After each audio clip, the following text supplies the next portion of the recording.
Hi, everyone. Welcome back to Current Affairs Unfiltered. I'm your host, Paige Fullman. In this episode, we're diving into something a little deeper, a little darker, and absolutely urgent. How fascism is evolving in real time. We're not just talking about goose-stepping authoritarianism of the past. We're talking about the new faces, symbols, and aesthetics of fascism in today's culture. From online masculinity influencers to nostalgic animations, from AI-generated propaganda to romanticized notions of purity and tradition, fascist ideologies are finding clever, covert ways to spread.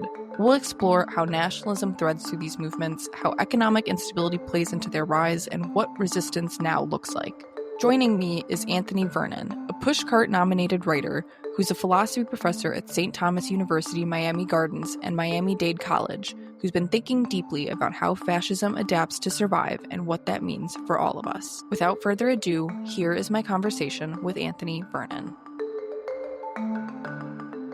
Anthony, thank you so much for coming on. It is great to have you. Yeah, thanks for having me. No other way to put it. I want to start out on the topic of the hour, fascism. You said to me that fascism can use anything to its advantage, even things that are seemingly innocent, such as Studio Ghibli art or cartoons. What do you mean by that, and why is something like that so dangerous? The thing that fascists will do is that they will twist anything towards their message, be it memes, slogans, artwork, right? We see this historically. And one of the strongest examples of this is when the Nationalist Socialist Party of Germany, pretended to be socialists, right, in order to gain worker sympathy. But in regards to the Studio Ghibli art, it's interesting that through the AI Ghibli art generator that they can take the visual style of Ghibli but use it towards invasive and intrusive ends,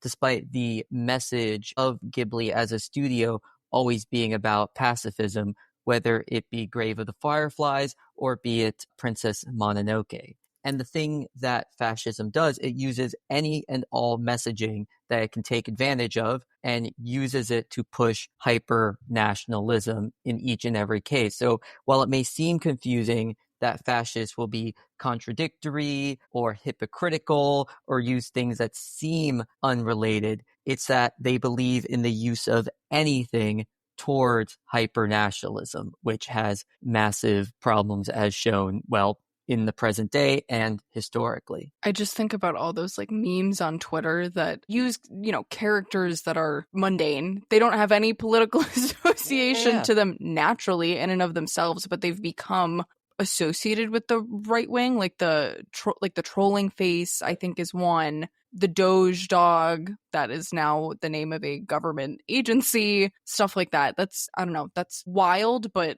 it's interesting how you can turn anything into a political movement. Yeah, and I think the reason that fascists will do this is as a way to bring people in, right? The Doge meme, if you take it back to the iFunny days, was just a random cringy meme. But now it's used as this sort of symbol, as a veneer. Look at this cute little dog thing that we're using, right? And the idea of Doge is quite interesting because it also plays into the idea of Musk as a doge in the sort of Venetian Republic type thing, right? So one of the things that's interesting that fascists will do, they'll take these new symbols and somehow use them to refer to the old simultaneously, right? So it's not just, Pepe the Frog, for example. It is Pepe the Frog in a Roman gladiator suit. It is the troll face versus the stoic Marcus Aurelius, right? It is this memification that also happens where the new memes refer to the old and vice versa. And it's sort of this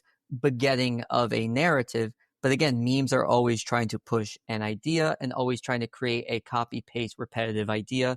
And in this case, for fascists, it is, the meme of hyper-nationalism again and again to be repeated again and again, not just at home, but throughout the whole world. On that same kind of thought of nationalism, you also told me that for you, there's a distinction between somebody like Jordan Peterson and actual fascists because of nationalism. Can you break down how nationalism is the through line in fascist movements? I think finding that through line is very easy if you read Benito Mussolini's doctrine of fascism, right? Mussolini is the person that invents fascism as a joint idea that brings the idea together. And so in all these discussions happening around fascism, no one is bringing up Mussolini's doctrine of fascism, which to me is quite missing of the mark. I mean, this is basically how Mussolini defines fascism himself. All ideas, all energies towards the state, right? Towards the nation. And so in this sort of regard, right, someone like Jordan Peterson is not a fascist because he is not a hyper-nationalist. Yes, he is a transphobe, but that doesn't make him, a fascist. Oftentimes, fascism is stereotyped as just whatever the left hates. But no, there is a specific structure to fascism. Fascism is a particular type of problem. And when fascism just becomes whatever the left hates, that's not a thing. And that's not a thing that scholars of fascism are talking about. Individuals who understand fascism are talking about. Right? There may be some disagreements on maybe particular figures and, sort of little minor particulars, but by and large, it is this hyper nationalist sort of push. You can even have all the structures of fascism without having the individual be a fascist. This is very well seen in Karl Marx's writing of the 18th Brumaire, talking about Napoleon III, where in this, right, you can see in this paper, there's all the elements of a rise of fascism in France through Napoleon III, but it's not fascism. It's not identified as such because one, it didn't exist in Marx's day. Two, while the nation had been invented, the idea of nationalism hadn't really arisen. And so Napoleon III could only be a proto-fascist because the nationalism notion wasn't really a major thing yet. Like it existed to some degree, but not enough to have hyper nationalism. So in your opinion, do you think that citizens, reporters, whatever it may be, that are saying that the US is on a fascist slide, do you think that they are overreacting, underreacting, or reacting just the right amount? If they're saying it's on a slide, they are underreacting, right? I think a lot of people owe Rachel Maddow a big apology. A lot of, and I include myself in this, we're going, she's overreacting, she's jumping the gun. And maybe she was jumping the gun, but she certainly saw something before all of us. The major assumption was that, yeah, Trump had authoritarian tendencies. But it's very clear that he is just flat out a fascist at this point in time. And so calling it a slide at this point, no, we're at the bottom. We're in the pool of fascism in, I think, a lot of political scientists, philosophers, sociologists' estimation. And, I think underestimating it as such is a silly thing to do, right? Saying that fascism has to be Nazism is quite an absurd thing, at least in my opinion, and I would say most scholarly opinion, that there is more forms of fascism than just goose-stepping with it. Right. Well, and I unfortunately, or I guess fortunately, that's the most well-documented case of it is Nazi Germany. So that's what a lot of people turn to, but not all fascism is the same. It's our brand of it right now is different than the Nazis, and that's fine. You still have to call it out as being fascist. There's a good quote by George Carlin where he talks about how fascism doesn't come in the old symbols, that he jokes that it'll come in the form of a peace sign, right? This isn't to say that he got the symbol right, but fascism always does this. It always presents itself in the national symbols of that nation, which is why it can be partially so hard to identify because it's a different end. It's hyper-nationalism in all cases. But what defines the nation for each nation is very different. Thus, the symbols, switch up. Right. So what are the tools and symbols that fascism is kind of co-opting today that might surprise people? One of the examples I like to use is the 15-minute city, right? Like people on, I think, the far right spazzing out about this, where if you look at urban designers, they by and large go, yeah, this is good, right? This makes our cities more environmentally friendly, more livable, more efficient, right? Just from a sheer practical standpoint, from a sheer technical standpoint, while yes, the 15-minute city is more of an abstraction and not a literal thing, by and large, urban designers go, yeah, it's a decent enough principle, even if it cannot be exactly instantiated as a guiding star. So kind of pushing against this, right? is pushing towards not only the individualistic, rustic life that's sort of conservative nostalgia, it's also pushing against high urbanization, because there is a tendency in areas with high urbanization to be more accepting of multiculturalism. And so it's literally the symbology of the urban landscape.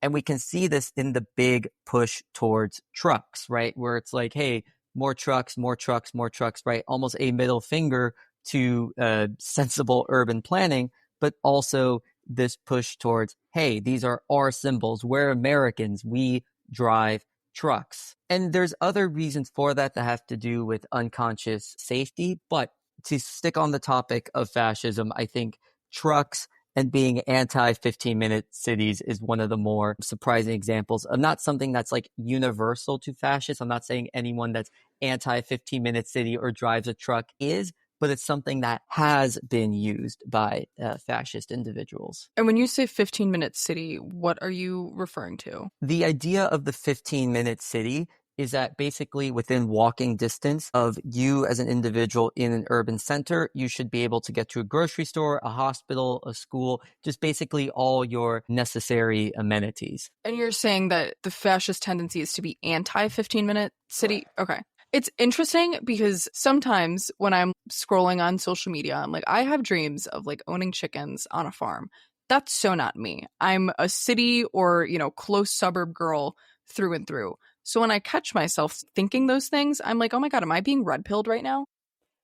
No, I don't necessarily think that is the case, right? And I think the problem with what fascists do is because they use everything, both new and old, towards their sort of ends, right? It does create that like paranoia of red pilling for individuals. And so I think in that particular regard, right, you'll have fascists simultaneously use the Roman Empire, they'll use ancient Greece alongside like SpongeBob and Doge, any sort of symbology that can be used will be used. And that's why it presents itself differently, but with similar memes, because they'll use stuff from the particular nation. They'll use the bald eagle as opposed to the swastika, but both will still point to ancient Greece as a pillar of greatness, So again, these symbols are not universal, but anything towards the nationalist push, be it F-150s or, Roman Empire. Yeah, and the trucks thing is really interesting because I've lived in Chicago and I also lived in DC for 2 years. The increase in the amount of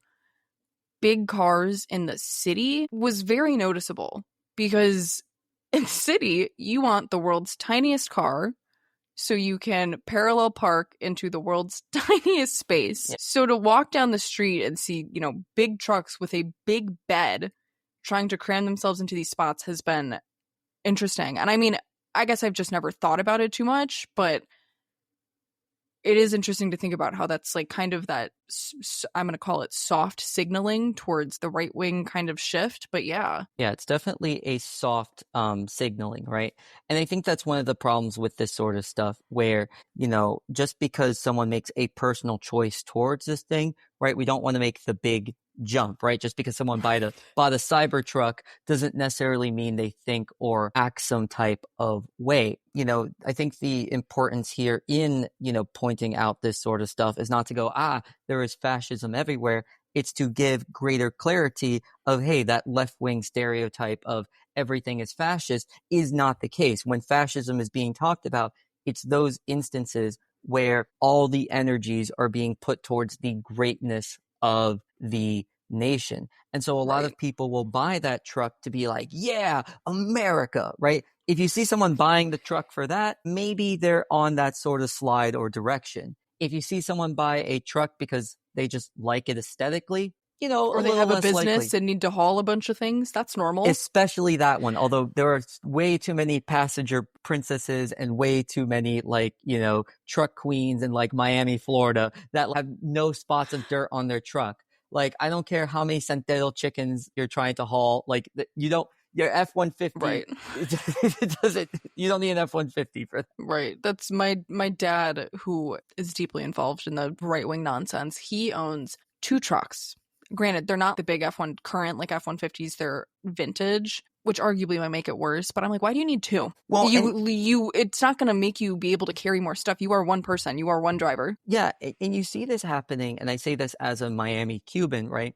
Where, that adoption of the truck is signaling, hey, I'm just as American, waving the American flag, having the bald eagle shirt. You can see a lot of people adopting the American memes to go, no, no, I am American. And of course, Right. like anyone who lives in this country, in my book, is American. Like I don't, care about your immigration status personally, but in that regard, there are still these, symbols that are supposed to portray an Americanness, which may or may not be fair, but this is what fascism will use. They will use, certain old school symbols, even if they contradict. We can see the Nationalist Socialist Party both pointing to Roman Catholicism, Protestantism, and Wotan at the same time. Right.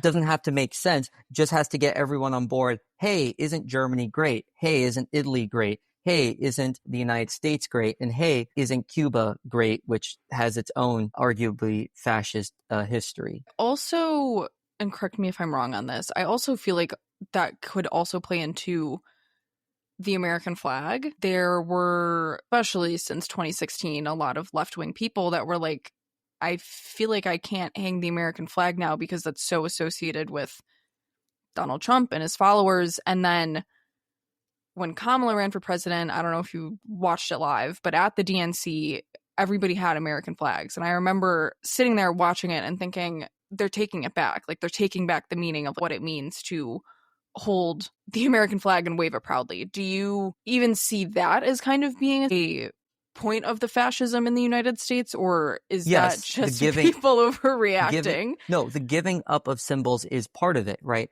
Where the fascists get to set the definition of who is the American, who is the German, who is the Italian, right? And so part of the giving up of symbols is part of the defining of the in versus out group, who is part of the nation and the hyper-national project and who is not. And so I think that giving up of symbols for me personally is problematic because at the end of the day, symbols have a ton of contextual meaning. One of the strongest examples of this is the Confederate flag in the United States. While I personally am the person who goes, yes, this is a historic symbol of the preservation of slavery, there are people out there that view it as a symbol of Southern pride non-maliciously, whether they are being ignorant about it, sometimes yes, sometimes no.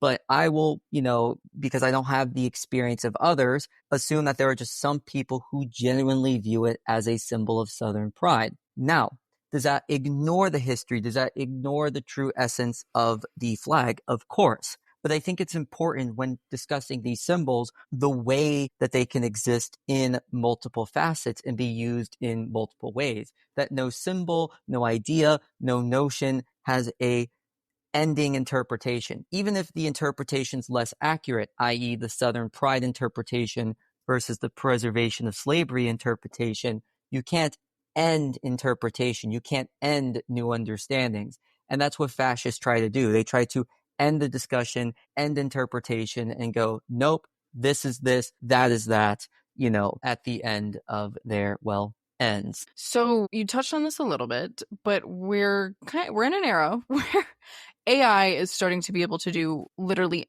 anything. Can generate speeches to propaganda posters to new memes. How do you see AI amplifying fascist narratives or aesthetics? I mean, we just have to use Trump as an example 3 times. During the campaign where he makes the AI-generated image of Kamala Harris leading a communist rally, right? That was his first time using it and the first time, at least in a major American candidate using AI as part of propaganda. Then again, the infamous video of the Trump Gaza hotel. And then thirdly, the White House posting the ICE arrest of Virginia Basada Gonzalez. And so this is already happening, right? We don't need to go, oh, no, this is already the case. And the genie's already out of the bottle. And so as of right now, what it's being used for is the means to make political memes. And the thing that's useful about AI is that it can create hyper realities and false realities, right? It doesn't need to actually point to anything, not even any stock footage or any sort of Photoshop.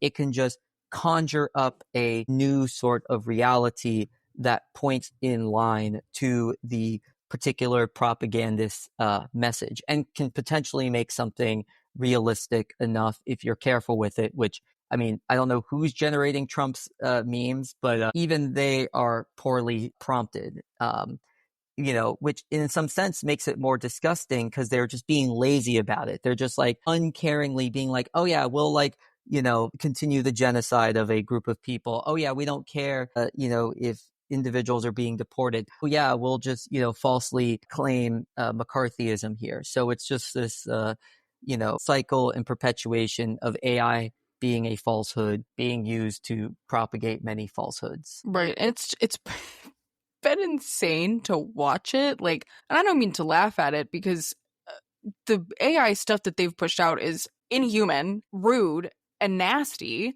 But at first, it was like the first one. I don't remember the one he did about Kamala, but I think the first one he did in office was the Gaza video. And people were confused. Like, it was almost a novelty at that point where people were like, I cannot believe that the president of the United States posted this live and on the internet for everybody to see. And then as it went on, the rhetoric has turned to whoever is running these social media accounts actually needs to be in jail. To watch it corrode that far to where it became, first it was a novelty and now it's like, okay, this is a genuine problem that you are using AI to, like, I don't even know how to describe like what they're using it to do these insane things that minimize people to just being an AI caricature instead of the actual humans that they are portraying. Yeah, just like Virginia Basada Gonzalez, right? She became a Studio Ghibli like instantiation of a Studio Ghibli instantiation. It's that hyper reality of you have the real person then, being turned into this AI generated meme, which is a bad copy of the Studio Ghibli style. So it's this like, as you put so perfectly, it's these layers of dehumanization again and again and again. Right. That's actually a really interesting way to put it, is just the layers of dehumanization, because I feel like if somebody in that office has a soul, they know that they can't outright dehumanize people without putting it behind those layers, without facing what I hope would be a pretty significant amount of backlash. Yeah, but I think one of the things that ends up happening is once you are in the rhetoric, and this happens with all sorts of rhetorics, this isn't unique to fascism, but, once you are in a sort of thought train, right, the means can justify the ends. This is one of the major issues with, hardcore communists. They fall into the same thing, right?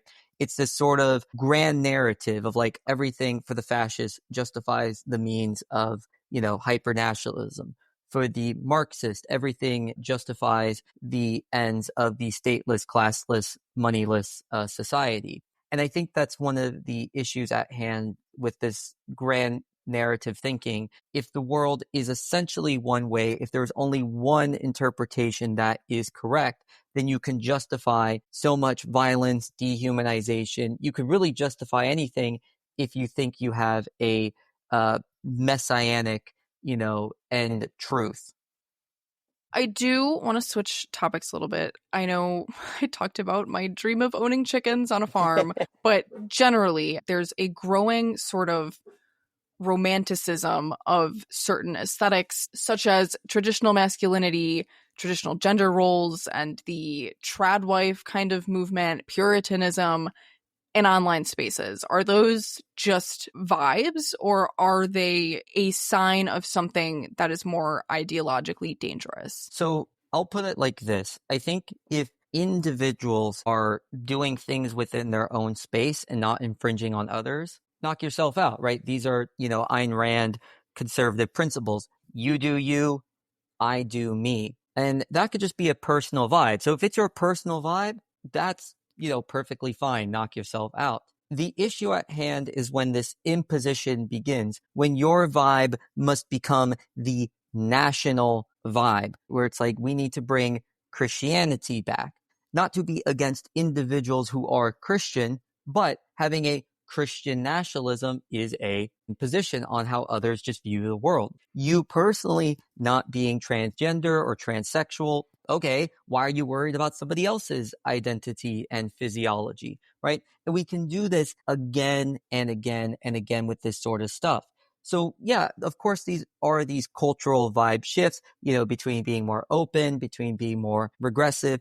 And if they're personal and at home, then that is not a problem, right? If you want to be more conservative, if statistically the nation happens to be more into country music, okay. But at the end of the day, the culture becomes the problem when it is imposed as the culture, when it is made to be the national culture via the use of political power, via the use of violence, via the use of even rhetoric, is the issue there. I think for me, the biggest one right now, and this is maybe even over the last few months or so, is women having children. I've seen that one over and over again where it's women will post pictures of their babies and it'll say like, I will never forgive society for making women think this wasn't the whole point. And the comments are like, girl, like, it's your whole point. It's not my whole point. It's not everybody else's whole point. Like, that's fine. Knock yourself out. Yeah, exactly. If you think or knock yourself up, I should say. If you think that is, what you were meant to do, that is the way you want to live your life, do it.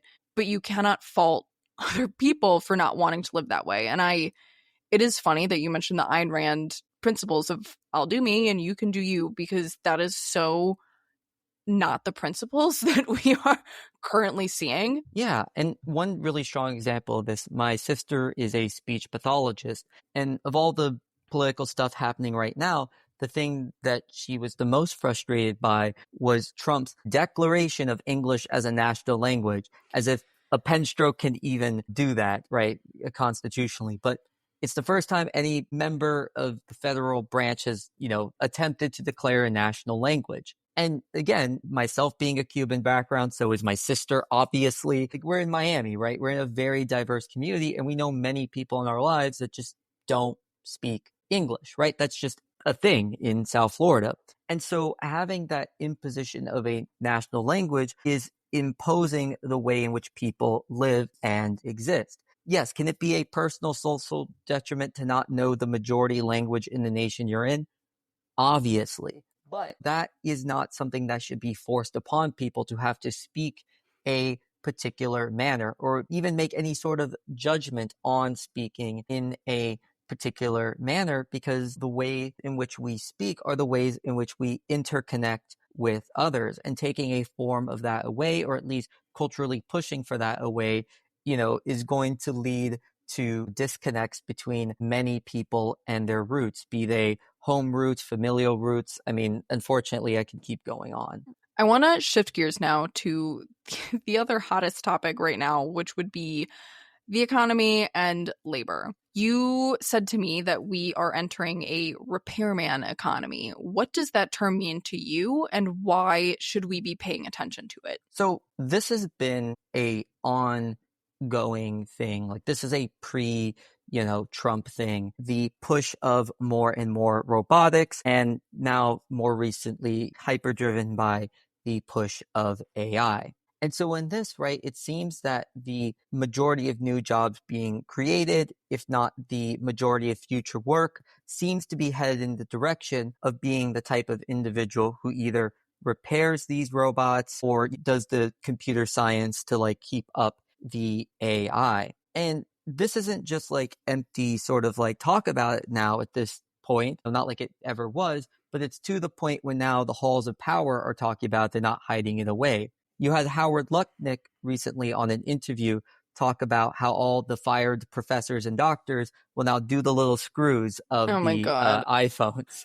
But in a sense, right, what's happening with this repairman economy, it was a coming inevitability, and it was kind of slowly creeping in a relative sense, rapid in an actual sense. But, there was at least a pace of all right, we're not here yet. It's coming. It's coming. Now with this administration, there is an overdrive of getting to that point, and almost a desire for us to get to that point.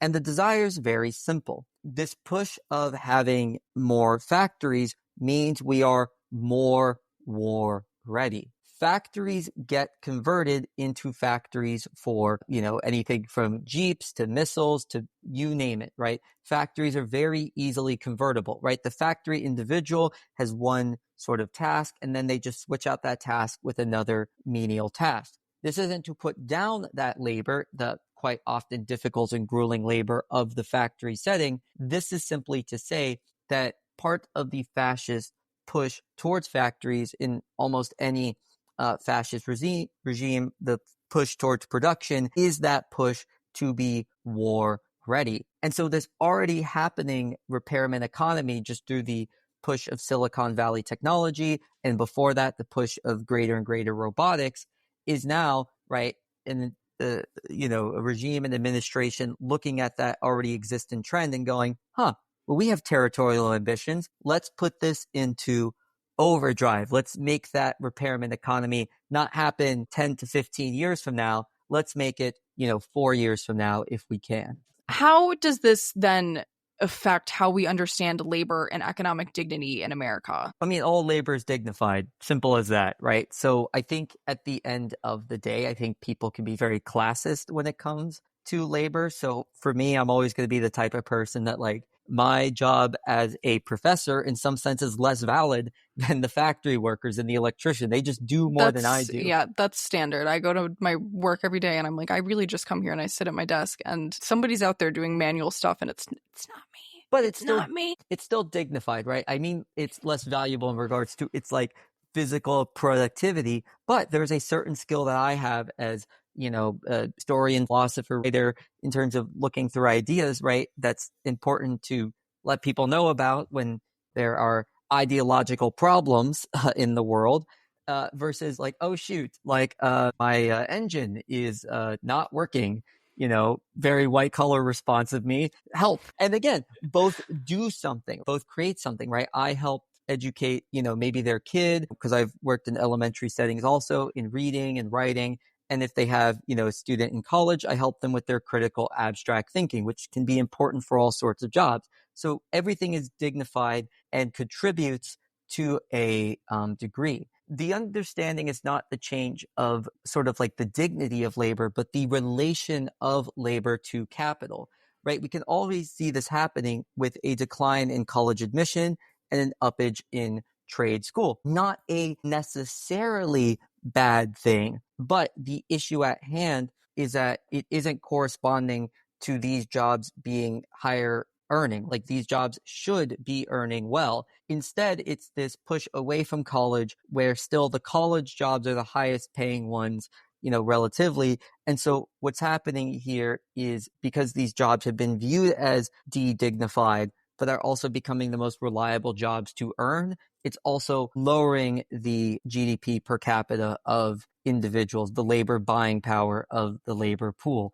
And it just creates a less educated workforce simultaneously. How do you factor in the sort of anti-intellectualism push that we're seeing right now into that? I mean, yeah, that's the tunnel right there. Less education is going to equate to less desire for education, which pushes into jobs that require less education, which then also equates to a civic body that values education less, and vice versa, right? Where it's Right. we want our workforce to be less educated to question power less. I mean, in my interactions with college and university students, there is a pretty large lack of awareness of even basic U.S. civics. And we can see this with Trump passing executive orders as if they are laws. It's as if everyone had a collective brain fart and just forgot that executive orders aren't laws, but they are functions of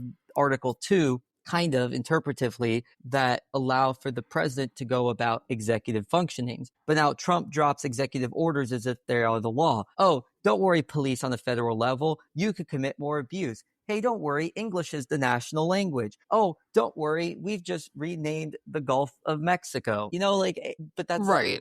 With the exception of that one, that was the only one that he actually could legally do. One of the most absurd ones was the Gulf of Mexico one, because under the Antiquities Acts, the president can rename national bodies of waters, monuments, etc. of the sort.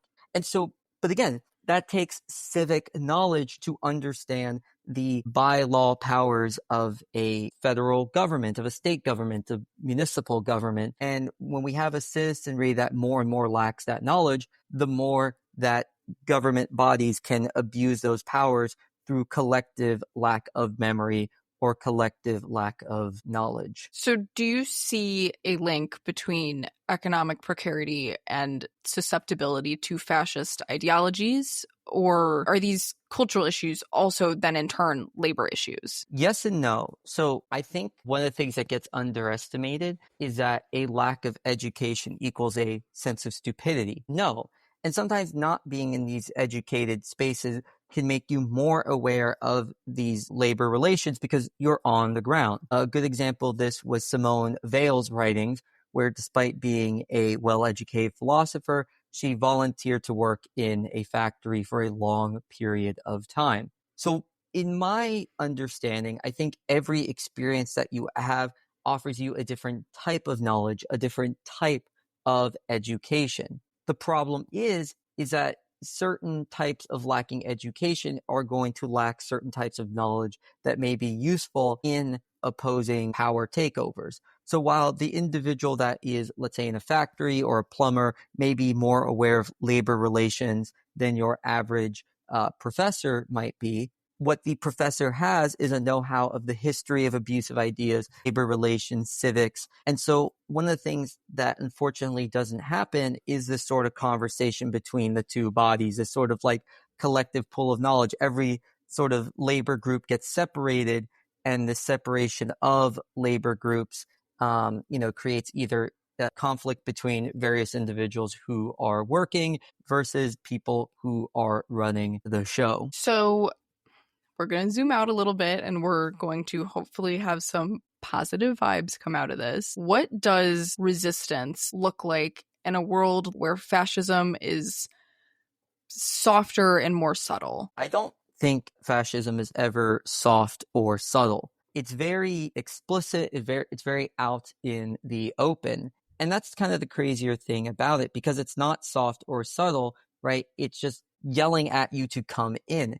If it were soft and subtle, it would be kind of more dismissed, because it's in your face telling you, hey, you are struggling. These people are the problem. The nation is great, right? Like, it just invites people in on this precept. Oh, you're a Christian. Come on in. Oh, you love your country. Come on in. Oh, you're struggling with eggs and groceries. Come on in. Now, for me, though, what fascism does not guarantee is just improvements for people's day-to-day lives. And so for me, I'm very much a personal advocate of global social democracy, not democratic socialism, not communism on my own sort of end. I think the progressive push of social democracies is the place to go at this particular moment against fascism, also a little bit against communism and neoliberalism. But to me, that's not the main issue right now. The main sort of group that is the problem right now are the fascistos. And in terms of any sort of resistance potentially towards social democracy and these positive visions of just improving people's lives and economic conditions, unfortunately, fascism has to be pushed out of the way, has to be resisted against. And I think there are a variety of ways. One, just speaking like this, right? Not being afraid to go, fuck those guys. Now, is that speaking from a place of privilege? Yes. But if you have that privilege, right, speak in ways that disenfranchised people cannot, speak in ways that immigrant communities cannot. Some of my own students, some of my own girlfriend's neighbors cannot. I think also simultaneously, civil disobedience, perfectly valid thing in my book. I think any pacifist, genuinely pacifistic civil disobedience is good. I think also joining political movements, be it, Progressive Victory as just a national example, or, just any sort of local movements, perfectly valid sort of thing, right? These sort of notions of speaking against, using the First Amendment principles to speak against. And the last two kind of more abstract ones are avoiding closed-mindedness. I think fascism comes from just extreme closed-mindedness. And then the last one is just be kind. Just be kind to others. There's all sorts of ways of living. be kind to those people. You don't know what they're going through. You don't know what, your immigrant person in your community, your trans person in your community. They're not just those things. They're people in your community that are just people, man. We're just people trying to do people things by and large. Just be kind to them. Just be understanding, Right. And that's, I think, the means of best resistance right Right. now. Even though that's a big list, speak out, join groups, keep an open mind, be kind. Speaking out, I think, is almost one of the most integral. I think it's been really interesting to watch. I don't want to say my friends, because my friends are all pretty engaged, but like my wider social circle on like social media, people that have never been historically like particularly engaged in like posting the crazy shit that's going on in the world. But over the last 100 days, 101 days, I think now, to watch them kind of start to call out the stuff that they aren't comfortable with. And some of it's too little too late. But, on the other hand, it's good to watch people kind of embrace speaking out. Last question. So this is a if, very big if. I believe it's true. But if we are in a moment of transformation, whether it be politically, culturally, economically, what would a more hopeful future look like? And what is one step toward it? I mean, more practically, right, I think just advocacy for global social democracy is my personal thing. It has a proven track record of working to a degree. Yes, democratic socialists, communistas, you're going to say, oh, it doesn't go far enough, but something that improves people's lives. And I think that's the political way of it, not necessarily against Peter Singer's effective altruism. I think if you have a sense of financial privilege, which, may be getting rarer and rarer, but if you have that, like reputable organizations do help out people. Yes, it may be a band-aid and not solve the systematic issues, but again, right, like there is that sort of realm of like, you got to do something in the meanwhile, and also that, yes, there are broader organizational responsibilities. It's not like, oh, it's all their fault or it's all on me, right? I think that's what a lot of people do when they make grand narratives. It's like, it's all those systems. Oh, it's all me. And it's like, no, there's mixed factors in the world. Groups are made of individuals, to put it most simply here. And I think you made a good point. I feel like I've noticed it more on the left. I'm not involved in the right wing, so I don't know. But on the left, there's a lot of this all or nothing kind of rhetoric where it's like, we need to solve this issue as a whole. The systemic and the on top and everything touching it needs to be solved, or it's not good enough. And one of the things that I kind of look at that with is in the harm reduction community, which I worked with for a little while. One of the big things is any positive progress. That's it. And I think that that's really the approach that needs to be taken. And I think you spoke to a little bit, is any positive progress, even if it's a Band-Aid, is still progress in and of itself. What's the expression that the perfect is the enemy of the good? Exactly. It's, we're not at a point where we can be making these, big sweeping changes and fix everything with a magic wand. And any little bit of resistance you can do, any little bit of help that you can provide is a step in the right direction and a step to make this country a better place. Yeah, I think I have to agree. And I think this is always true, right? There is something like, oh, why get involved now? Why be active now? We can look on the past and, wag fingers and go, but, I think, acting now is just when you act is when you act. When you try to improve the world is when you try to do it. And, it is about that, like moving, forward, no matter one's, past, actions, by and large. Absolutely. That is all I have for you. Do you have anything else that you feel like I might have missed? Nope. I think we are good to go. Perfect. Thank you so much for coming on. This was a great conversation, and I really appreciate you being here. Thank you for having me so much. Of course. Thank you guys so much for tuning into this episode of Current Affairs Unfiltered. And thank you to Anthony for coming onto the show and talking to us about how we need to apologize to Rachel Maddow. I think it's super good to hear somebody say with their full chest that we are in fascism right now, and essentially that we can't just keep being on a slide to fascism. Eventually, we have to acknowledge that we're in it. If you enjoyed today's episode, don't forget to follow, leave a review, or share it with somebody who could use this information. And as always, if you have questions, topic suggestions, or just want to say hi, you can find me on social media at Current Affairs Unfiltered Pod on Instagram, or send me an email at currentaffairs.unfilteredpod@gmail.com. I'd love to hear from you. Keep asking questions, stay engaged, and call out the fascism when you see it. I will see you guys next week in the briefing room.